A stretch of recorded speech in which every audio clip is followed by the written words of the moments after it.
புதுச்சேரியில் புதிய நியமன சட்டமன்ற உறுப்பினர்களாக GNS ராஜசேகரன், செல்வம், தீபாய்ந்தான் ஆகியோர் பதவி ஏற்றுக் கொண்டனர். புதுச்சேரியில் கடந்த 2021ஆம் ஆண்டு சட்டமன்ற தேர்தலில் வெற்றி பெற்று தேசிய ஜனநாயக கூட்டணி ஆட்சி அமைந்ததைத் தொடர்ந்து பாஜக சார்பில் ராமலிங்கம், வெங்கடேசன், அசோக் பாபு ஆகியோர் நியமன சட்டமன்ற உறுப்பினர்களாக நியமிக்கப்பட்டனர். இந்நிலையில் கடந்த 27ஆம் தேதி 3 நியமன சட்டமன்ற உறுப்பினர்கள் கட்சி தலைமையின் அறிவுறுத்தலின்படி தங்களது சட்டமன்ற உறுப்பினர்கள் பதவியை ராஜினாமா செய்தனர். இந்நிலையில் புதிதாக நியமனம் செய்யப்பட்ட பாஜகவை சேர்ந்த GNS ராஜசேகரன், செல்வம், தீபாய்ந்தான் ஆகியோருக்கு சட்டப்பேரவைத் தலைவர் செல்வம் பதவி பிரமாணம் செய்து வைத்தார். இந்நிகழ்வில் முதலமைச்சர் ரங்கசாமி, அமைச்சர்கள் நமச்சிவாயம், லட்சுமி நாராயணன் மற்றும் சட்டமன்ற உறுப்பினர்கள் ஆகியோர் பங்கேற்று புதிதாக பொறுப்பேற்ற நியமன சட்டமன்ற உறுப்பினர்களுக்கு வாழ்த்துக்களை தெரிவித்தனர்.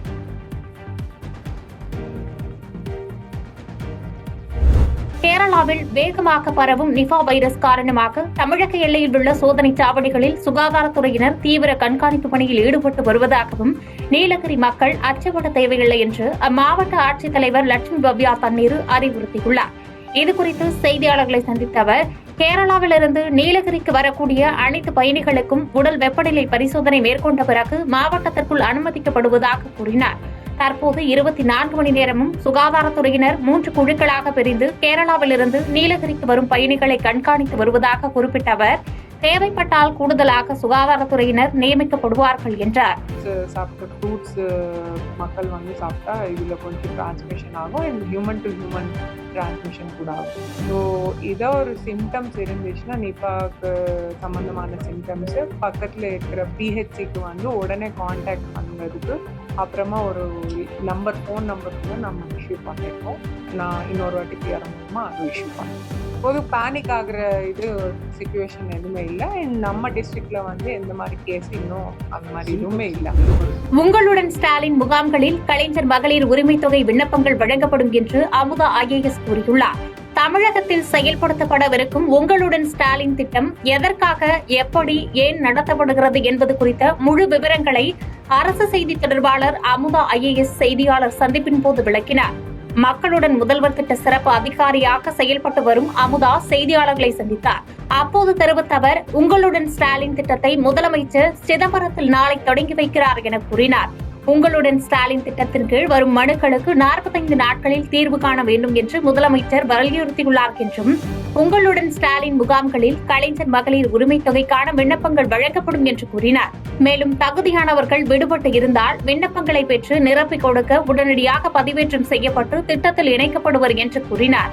மேலும் மக்கள் அதிகமாக கூடுகிற வசிக்கிற இடங்களில் முகாம்கள் நடத்த உள்ளதாக தெரிவித்தார். அது மட்டும் இல்லாமல் கால் சென்டர் ஒன்று நம்ம கோட்டூர்புரத்தில் ஆரம்பிச்சிருக்கோம். ஒரு 100 பேரை கொண்ட கால் சென்டர் 1100 நம்மளுடைய கால் சென்டரின் நம்பர். அதன் மூலமாக நிறைய நம்மளுக்கு பொதுமக்கள் அவங்களுடைய குறைகள், அவங்களுடைய சந்தேகங்கள்லாம் கேட்டு நிவர்த்தனை பண்ணிகிட்டு இருக்காங்க. CM செல்லுன்னு ஒன்று இருக்குது நம்மளுடைய செக்ரட்டேரியட்டில். அங்கேயும் வந்து நேரடியாக வந்து சிஎம்க்கு தர வேண்டிய மனுக்கள்லாம் நம்மளோட CM செல்லையும் கொடுத்துட்ருக்காங்க. இந்த 3 விஷயங்களையும் ஒருங்கிணைத்து முதல்வரின் முகவரித்துறை என்ற துறை நவம்பர் மாதம் 2021 தொடங்கப்பட்டது.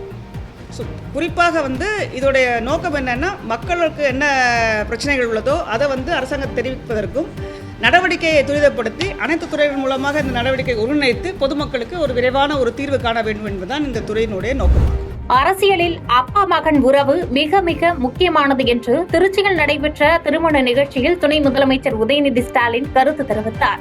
திருச்சி மாவட்டம் திருவரம்பூர் முன்னாள் சட்டமன்ற உறுப்பினர் KN சேகரனின் இல்ல திருமண விழாவில் துணை முதலமைச்சர் உதயநிதி ஸ்டாலின் பங்கேற்று மணமக்களை வாழ்த்தினார். பின்னர் நிகழ்ச்சியில் பேசிய அவர், திருச்சி மாநாடு என்றால் திருப்புமுனைதான் என்றும் திமுக அரசு மகளிருக்கான அரசாக செயல்படுகிறது என கூறினார். மேலும் கலைஞர் மகளிர் உரிமை தொகை 1,15 லட்சம் மகளிருக்கு 22 மாதங்களாக வழங்கப்பட்டு வருவதாக பெருமிதம் கொண்ட துணை முதலமைச்சர் உதயநிதி ஸ்டாலின், அதில் விடுபட்ட தகுதியானவர்கள் நாளை நடைபெறும் முகாமில் விண்ணப்பித்து பயனடையலாம் என்று கேட்டுக் கொண்டார்.